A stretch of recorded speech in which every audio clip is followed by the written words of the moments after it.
குடும்ப தலைவிகளுக்கான பயனுள்ள வீட்டு சமையல் குறிப்புகள் பார்க்கலாம்.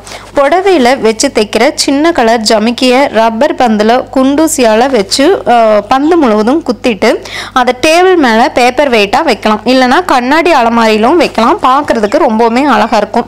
சமைக்கிறதுக்கு அரை மணி நேரம் முன்னாடியே அரிசி அப்புறம் பருப்பு வகைகளை ஊற வச்சுட்டு வேக வச்சோம்னா சீக்கிரம் வெந்துடும். நம்மளுக்கு கேஸும் மிச்சப்படும்.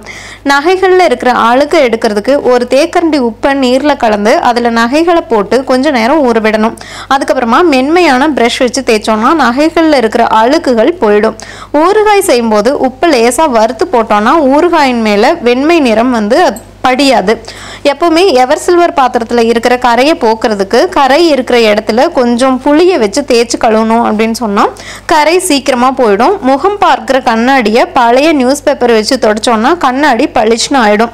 இஞ்சி பூண்டு பேஸ்ட்டு தயாரிக்கும் போது எப்பவுமே இஞ்சியை விட பூண்டை கொஞ்சம் அதிகமாக சேர்த்து செஞ்சோன்னா நல்லா சுவையாக இருக்கும். நம்ம தினமும் உபயோகிக்கிற பாத்திரங்களை சோப்பு தண்ணீரில் 1 மணி நேரம் ஊற வச்சுட்டு அதுக்கப்புறமா தேய்ச்சி கழுவணும்னா பாத்திரங்கள் பளிச்சுன்னு ஆகிடும்.